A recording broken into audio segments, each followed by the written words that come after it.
नमस्कार फ्रेंड्स, मैं समीर। मैं काफ़ी समय से बिजनेस प्रोसेसेस पर वीडियो बनाता रहा हूँ।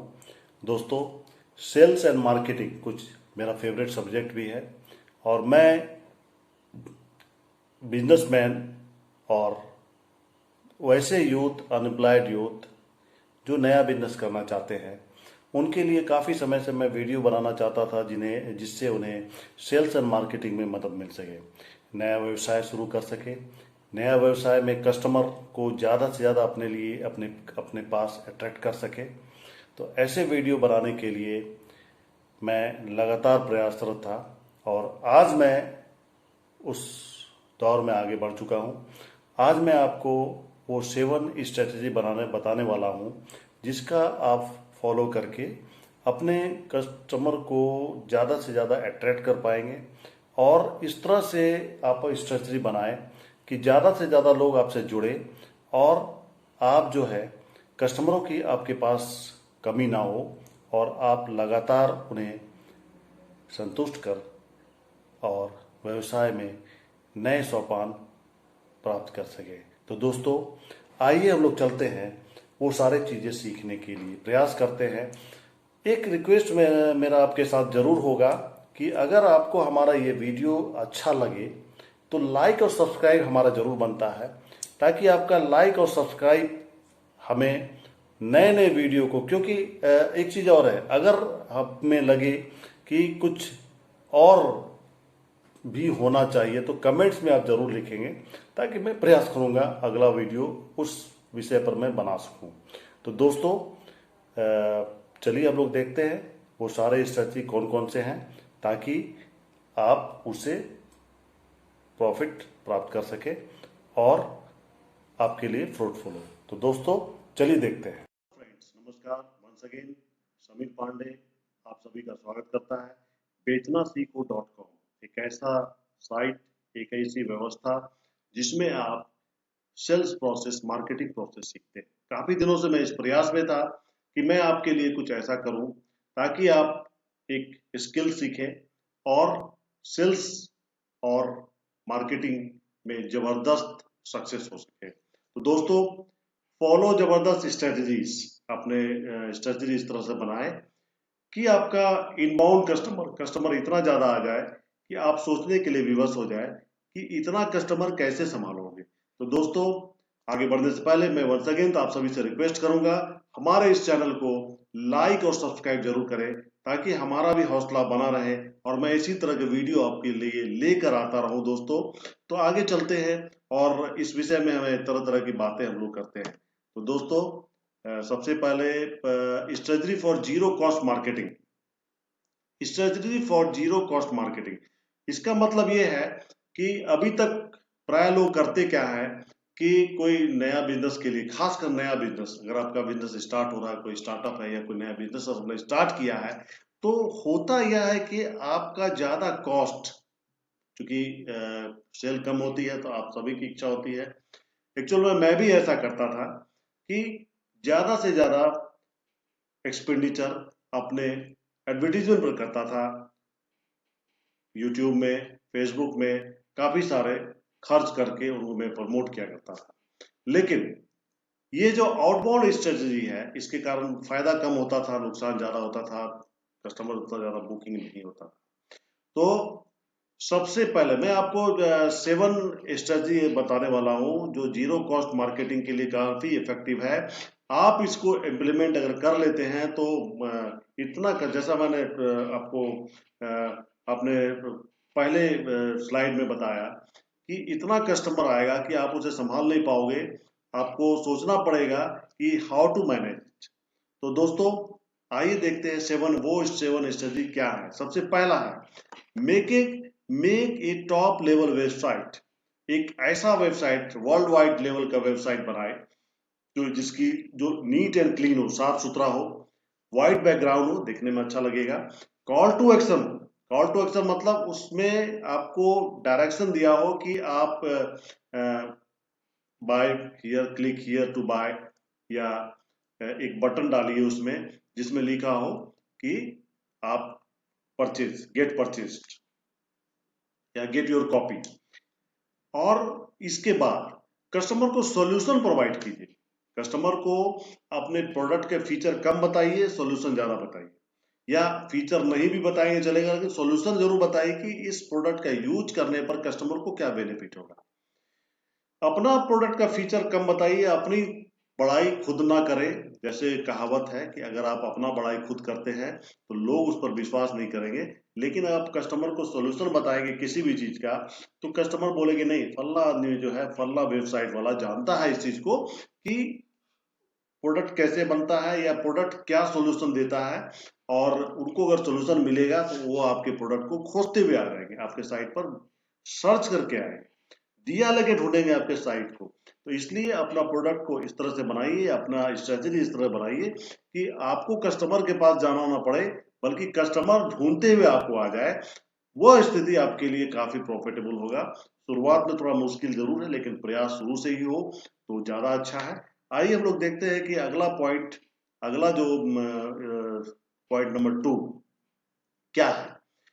Try to understand customer buying behaviour. Customer के बाइंग बिहेवियर को समझने का प्रयास कीजिए। स्टडी टच पॉइंट्स, उनके टच पॉइंट को, जो उनका जो मार्मिक स्थल है। मार्मिक स्थल का मतलब ये नहीं है कि कुछ ऐसा वैसा चीज हो जाए।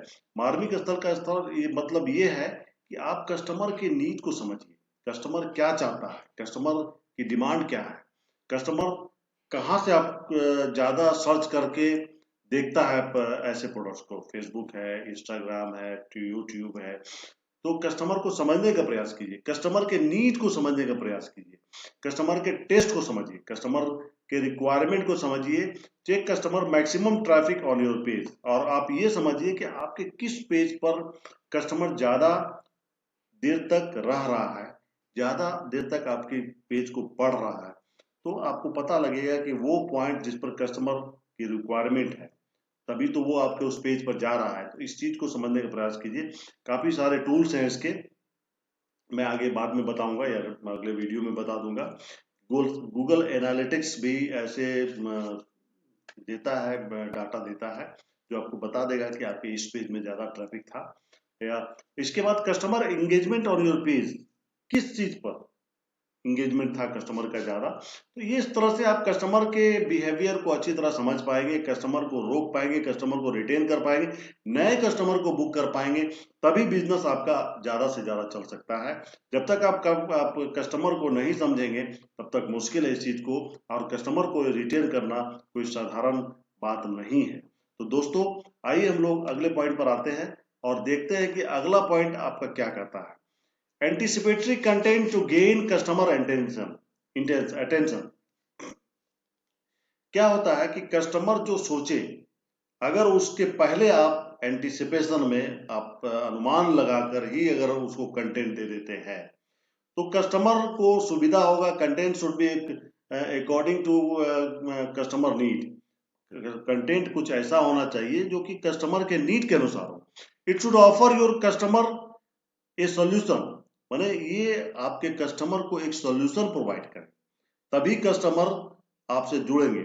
अगर आप कस्टमर को फीचर आपका लंबा चौड़ा, मेरा प्रोडक्ट ऐसा है, मेरा प्रोडक्ट सफेद रंग ज्यादा दिखता है, मेरा प्रोडक्ट क्लियर है, मेरा प्रोडक्ट क्लीन है, मेरा प्रोडक्ट जो है वो देखने में दूसरे के प्रोडक्ट से बढ़िया लगता है, इस तरह की बातें आप बताएंगे तो कस्टमर कभी सुनने वाले नहीं है। कस्टमर जब तक यूज करेंगे नहीं तब तक वो उस चीज को देखेंगे नहीं। तो इसीलिए कंटेंट में कुछ ऐसा डालिए कि कस्टमर को सॉल्यूशन मिले, ना कि आपके प्रोडक्ट का फीचर मिले। फीचर आप कम बताएं, उनको सॉल्यूशन ज्यादा बताएं। तो इससे कस्टमर जो है आपके प्रोडक्ट को ढूंढेंगे, खोजेंगे, दिया लेके ढूंढेंगे। ये प्रोडक्ट कहाँ मिलता है, उस कंटेंट में मैंने देखा था, चलो उस कंटेंट को सर्च करते हैं।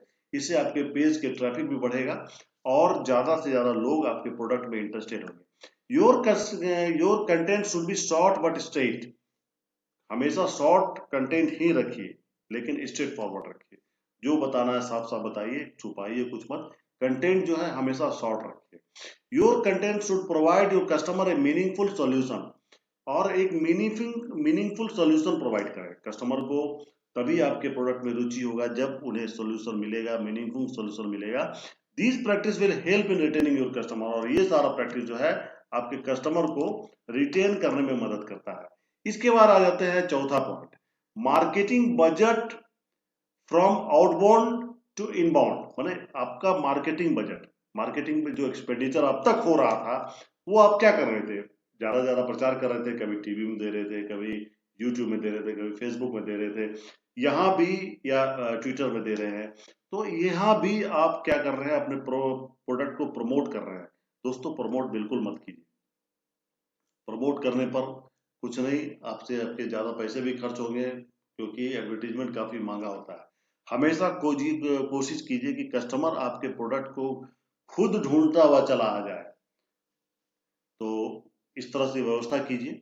If you are giving ads on different channel, it is outbound promotion, ये आउटबाउंड प्रमोशन होता है। और अगर आप सोशल मीडिया पर पोस्ट कर रहे हैं, ब्लॉग राइट कर रहे हैं, तो ये सब जो होता है ये इनबाउंड प्रमोशन होता है। जैसे ब्लॉगिंग हो गया, सोशल मीडिया हो गया, एसईओ हो गया, पीपीसी हो गया, ये सब $0 स्ट्रेटजी है। इसमें खर्च बिल्कुल नहीं है, लेकिन प्रमोशन माने आपके प्रोडक्ट के बारे में ज्यादा से ज्यादा जानकारी लोगों तक पहुंच पाएगी। कस्टमर जो है अगर बार बार उसको डिफरेंट मीडियम से, डिफरेंट माध्यम से, जो अलग अलग सोशल मीडिया हो गया, एसईओ हो गया, ब्लॉगिंग हो गया, इनके माध्यम से अगर कस्टमर तक आप पहुंचते हैं तो वो आपके लिए ज्यादा फायदा होगा। तो आइए हम लोग अब आगे देखते हैं। बिल्ड योर डाटाबेस, डाटाबेस बनाइए। डाटाबेस क्या है इसे समझने का इस तरह प्रयास कीजिए। कोई कस्टमर आपको फोन किया तो वो आपका डाटा हो गया, उसको लिख लीजिए कि आपका फलना कस्टमर जो है इस प्रोडक्ट के लिए आपको फोन किया था, उस प्रोडक्ट उसको इंटरेस्ट में डाल दीजिए। और इस तरह से ईमेल एड्रेस हो गया, इंटरेस्ट हो गया, बाइंग बिहेवियर हो गया। तो ये सारे चीज एक डाटाबेस का रूप ले सकता है। इसके लिए कई सारी चीजें हैं, जैसे सीआरएम है, ईआरपी है, ये सब मैं भी सिखाता हूँ। अपने अलग अलग प्रोग्राम है हमारा, आप उसमें ज्वाइन करके आप ट्रेनिंग प्रोग्राम में भी ज्वाइन कर सकते हैं। तो सीआरएम है, ईआरपी है, इसे सीखने का प्रयास कीजिए, काफी महत्वपूर्ण चीज है। ये रिसोर्सेज आपको देता है।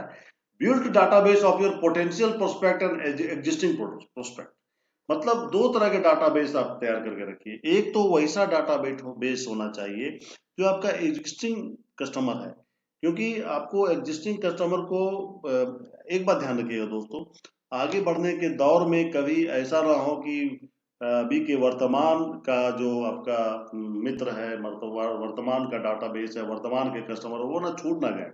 क्योंकि लगातार नए क्षेत्रों में घुसे और पुराना को छोड़ दें तो फिर कोई माने मेहनत वाली बात बेकार हो जाती है। नए क्षेत्र में आपने मेहनत किया और पुराने को छोड़ दिया, तो नए कस्टमर को एक्वायर करने के लिए कॉस्ट इन्वॉल्व होता है। पुराना कस्टमर को आप बचा के रखते हैं तो वहाँ कॉस्ट सेविंग होता है। तो दोस्तों हमेशा जो है दो तरह के डाटा मेंटेन कीजिए और डाटाबेस बना के रखिए। रेपो कस्टमर के साथ हमेशा रखिए, क्योंकि आप उन्हीं से मैं पहले भी बता चुका हूं कि आप उन्हीं कस्टमरों से ज्यादा ट्रांसलेशन करना चाहेंगे जिन्हें आप पहले से जानते हैं। या कस्टमर उन्हीं वेंडर से या उन्हीं दुकान से सामान लेना चाहेगा जिसे वो पहले से जानता हो, और उनका एक रेपो क्रिएट होता है। तो इसलिए हमेशा अपने कस्टमर से रेपो बना के रखिए, ये काफी काम देगा। अब आगे आ जाते हैं, चलिए देखते हैं। इसके बाद जो है, give old data a new life, पुराने डाटा को नया लाइफ दीजिए। फॉलो अप विथ लीड, हमेशा लीड से फॉलो अप कीजिए। Make a relation not try to sell, हमेशा रिलेशनशिप बनाइए कस्टमर के साथ।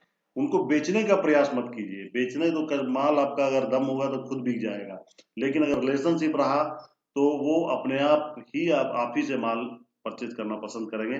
Try to understand why he was not interested with you. अच्छा, ओल्ड डाटा जो है उसको न्यू लाइफ दीजिए। उसमें क्या है कि अपने पुराने लीड को भी आप फॉलो अप कीजिए, समझने का प्रयास कीजिए कि उन्होंने आपका माल को क्यों नहीं खरीदा, या अंडरस्टैंड मैंने समझने का प्रयास कीजिए कि वो आपके साथ क्यों नहीं जुड़ना चाहते थे। तो अगर इसका जवाब आप ढूंढ लेंगे अपने प्रोडक्ट में, उस तरह से उनके रिक्वायरमेंट के अनुसार इम्प्रूव कर लेंगे, तो वो जरूर आपसे जुड़ेंगे और माल आप ही से खरीदेंगे। तो नया कस्टमर भी बना सकते हैं उन्हें। अब है story telling for recall. Story telling, story कहानी बनाना सीखिए।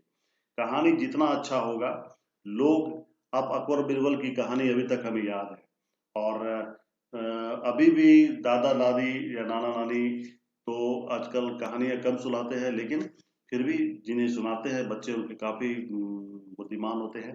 तो आप अगर कहानी सुना सकने की क्षमता अगर होगी तो कस्टमर आपको रिकॉल करेंगे, कस्टमर आपके साथ ज्यादा अटेंशन देकर सुनेंगे।